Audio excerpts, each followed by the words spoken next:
அஞ்சு முகம் தோன்றின் ஆறு முகம் தோன்றும் வெஞ்சமரில் அஞ்சலென வேல் தோன்றும் நெஞ்சில் ஒரு கால் எனக்கின் இருகாலும் தோன்றும் முருகா என்றோதுவர் முன்.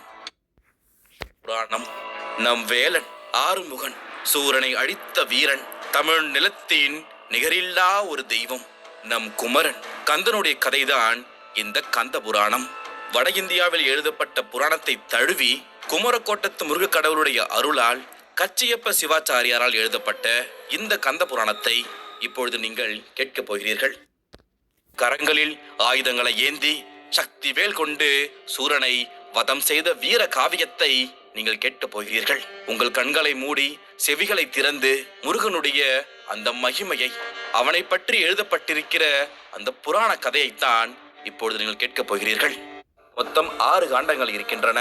உற்பத்தி காண்டம், அசுர காண்டம், மகேந்திர காண்டம், யுத்த காண்டம், தேவகாண்டம், இறுதியாக தசகாண்டம்.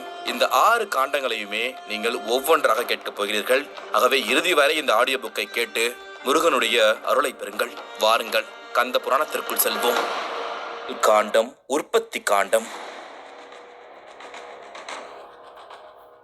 பனி படர்ந்த வெள்ளை மலையான திரு கைலாசம் சிவபெருமான் வாழும் புனித இடம். இந்த மலை தன்னிடம் வரும் பக்தர்களுடைய பாவங்களை போக்கி அருள் தரும் தன்மை கொண்டது. யார் இம்மலையை அடைந்தாலும் அவர்களுடைய மேனியின் கருமை மாறி ஒளி பொருந்திய நிறமாக மாறிவிடும். சிவபெருமானுடைய திருநீறு அணிந்த கோலமும் மெய் அன்பர்களுடைய தூய உள்ளமும் போல வெண்மையாக காட்சி தரும் இந்த மலை கோடான கோடி சூரிய சந்திரர்கள் ஒன்று சேர்ந்து ஒளிரக்கூடிய அளவிற்கு